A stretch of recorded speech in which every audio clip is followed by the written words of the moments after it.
Hello everyone, Excel in English চ্যানেলে সবাইকে স্বাগত জানিয়ে শুরু করছি আজকের ভিডিও লেসন, যেখানে আমরা মাই লাস্ট ডাচেস কবিতা থেকে বড় প্রশ্ন উত্তর আলোচনা করে নেব। তবে প্রশ্ন উত্তর আলোচনার আগে আমি অ্যাডভাইস করব এই কবিতার এক্সপ্লেনেশনের যে ভিডিওটি পোস্ট করা রয়েছে সেটি একবার দেখে নিতে, যার লিংক ডেসক্রিপশন বক্সে দেওয়া রইল। আজকের ভিডিওতে আমরা টোটাল 4টে বড় প্রশ্নের উত্তর আলোচনা করে নেব। তাহলে চলো দেরি না করে শুরু করা যাক আজকের লেসন। প্রথম প্রশ্ন টেক্সট বুক এবং মডেল কোয়েশ্চেন সেট দুটোতেই আছে, দেখবে analyse my last duchess as a dramatic মোনোলগ or consider ব্রাউনিংস my last duchess as a dramatic মোনোলগ। অর্থাৎ মাই লাস্ট ডাচেস এই কবিতাটি একটি ড্রামাটিক মোনোলগ হিসাবে বিশ্লেষণ করো। উত্তর হলো dramatic monologue is a type of poem in which a single speaker addresses a silent listener. Dramatic monologue হলো এমন এক ধরনের কবিতা যেখানে একজন মাত্র বক্তা থাকে যে একজন নীরব শ্রোতাকে সম্বোধন করে কিছু বলে। Robert Browning's My Last Duchess is the perfect example of a dramatic monologue where one speaker, the Duke of Ferrara, reveals his thoughts. Robert Browning এর মাই লাস্ট ডাচেস একটি ড্রামাটিক মোনোলগের নিখুঁত উদাহরণ, যেখানে একজন বক্তা, এখানে যিনি হচ্ছেন ফেরারার ডিউক, তিনি তার চিন্তা ভাবনা এখানে প্রকাশ করেন। He talks to a silent listener and envoy of the count. তিনি একজন নীরব শ্রোতাকে উদ্দেশ্য করে কথা বলেন, যে শ্রোতা এখানে একজন কাউন্টের এনভয় অর্থাৎ দূত। The poem begins abruptly with the Duke showing a picture of his late wife. কবিতাটি হঠাৎ শুরু হয় ডিউকের তার প্রয়াত স্ত্রী ছবি দেখানোর মাধ্যমে।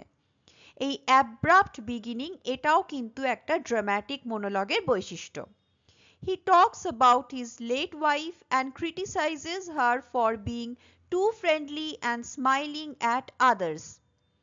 তিনি এখানে তার প্রয়াত স্ত্রী সম্পর্কে কথা বলেন এবং তার অতিরিক্ত বন্ধুত্বপূর্ণ খোলামেলা স্বভাব ও সবার প্রতি হাসির জন্য তার সমালোচনা করেন। He hints that he had her killed for her behavior, showing his cruelty. তিনি ইঙ্গিত দেন যে তিনি তার স্ত্রীর আচরণের জন্য তাকে হত্যা করেছেন, যা তার নিষ্ঠুরতাকে প্রকাশ করে। Through his words, the Duke reveals his controlling, possessive and jealous nature. তার কথার মাধ্যমে ডিউক তার নিয়ন্ত্রক, অধিকারবোধ এবং ঈর্ষান্বিত প্রকৃতি প্রকাশ করেন।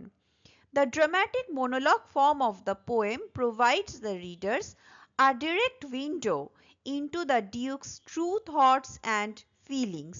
কবিতাটির এই ড্রামাটিক মোনোলগ শৈলীর রূপটি পাঠকদের কাছে ডিউকের সত্যিকারের চিন্তা ভাবনা ও অনুভূতি দেখার জন্য যেন একটি জানালা খুলে দেয়।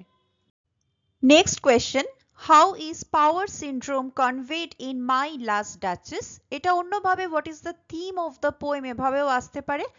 এটা টেক্সট বুকের প্রশ্ন।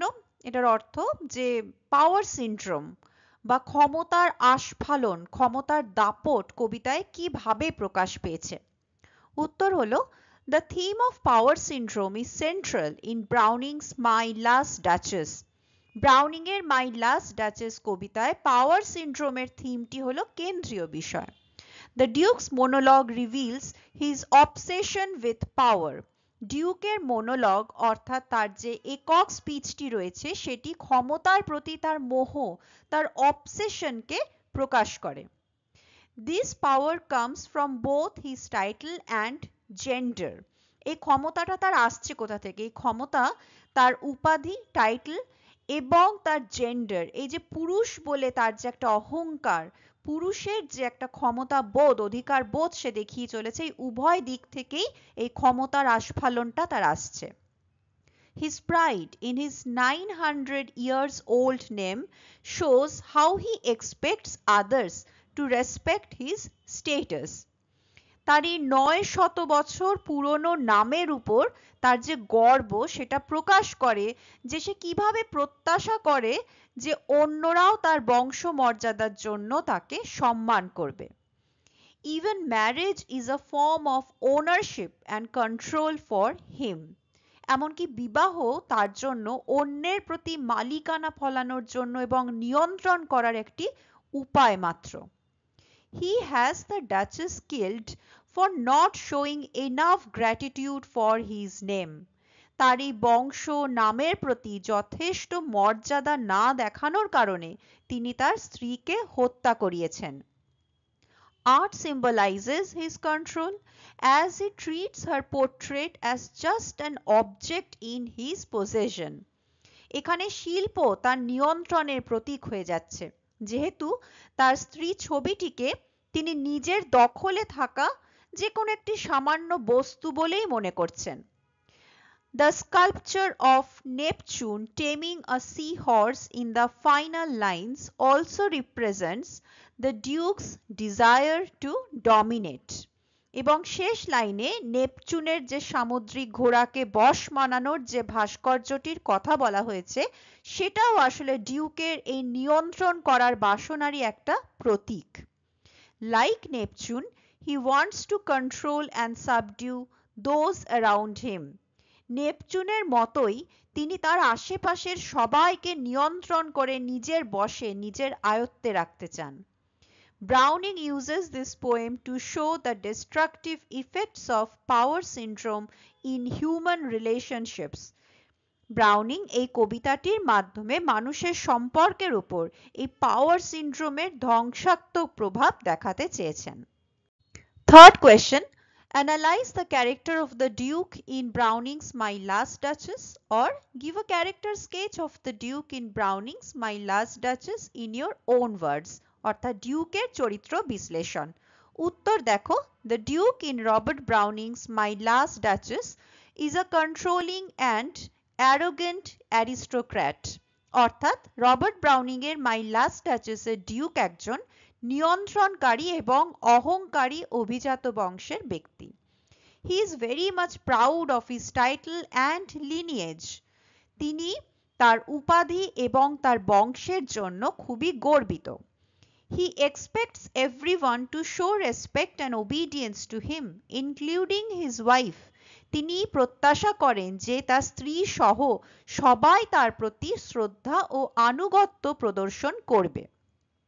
He views his wife as an object to be owned. তিনি তার স্ত্রীকে তার মালিকাধীন বস্তু হিসাবে দেখেন। He implies that he got her killed as she failed to meet his expectations. তিনি এটা বুঝিয়ে দেন যে তিনি তাকে হত্যা করিয়েছেন কারণ তার স্ত্রী তার প্রত্যাশা পূরণ করতে ব্যর্থ হয়েছিল। This reveals his harsh and cruel nature. এটা তার কঠোর ও নিষ্ঠুর প্রকৃতিকে প্রকাশ করে। Apart from his controlling nature, the Duke has a strong love for art. এবার ওর ভালো দিক একটু বলতে হচ্ছে যে তার নিয়ন্ত্রক প্রকৃতি ছাড়াও শিল্পের প্রতি তার তীব্র ভালোবাসা রয়েছে। He treats the Duchess's portrait painted by Fra Pandolf as a valuable object. তিনি ফ্রা প্যান্ডলফের আঁকা ডাচেসের অর্থাৎ তার স্ত্রী ছবিটিকে একটি মূল্যবান বস্তু হিসাবে বিবেচনা করেন।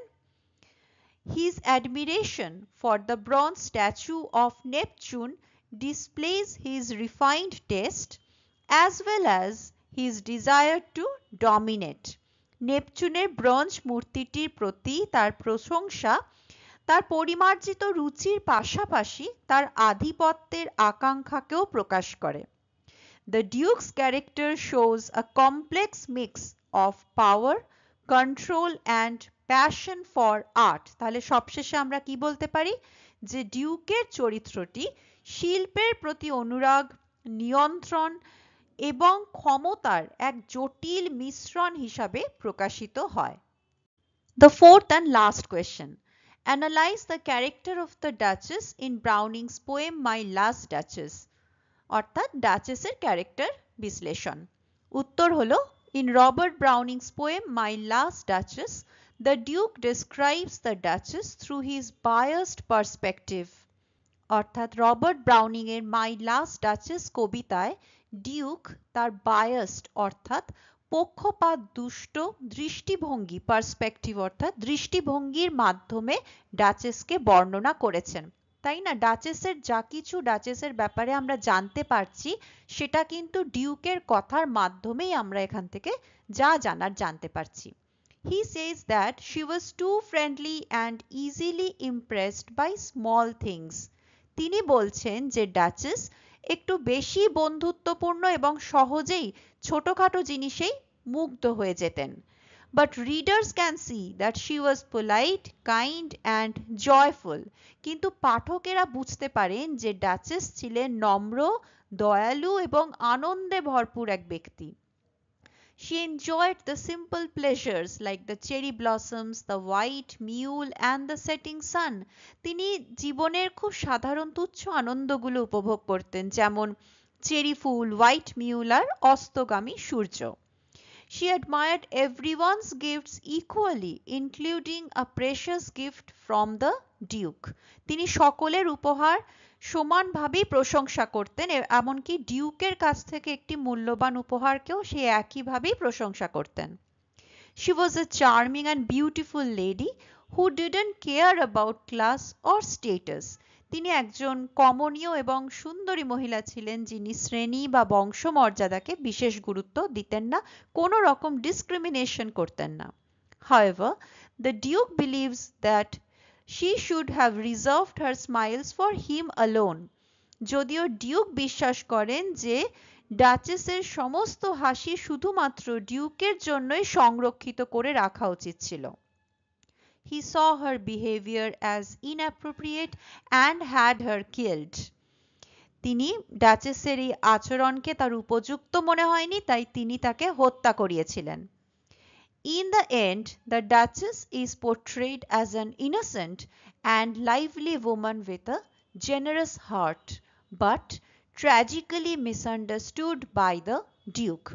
পরিশেষে ডাচেসকে একজন ইনোসেন্ট, সরল অ্যান্ড লাইভলি ওম্যান অর্থাৎ প্রাণবন্ত মহিলা হিসাবে চিত্রিত করা হয়, যার একটি উদার হৃদয় ছিল, জেনারাস হার্ট অর্থাৎ উদার হৃদয় ছিল, but tragically misunderstood by the duke, কিন্তু দুঃখজনকভাবে ডিউক যাকে ভুল বুঝেছিলেন।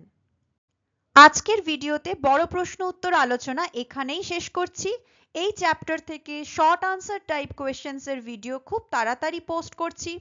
এই ভিডিওটা যদি ভালো লেগে থাকে তাহলে অবশ্যই লাইক এবং শেয়ার করো, চ্যানেলটিকে সাবস্ক্রাইব করো। Study well, stay happy, stay connected. Thank you.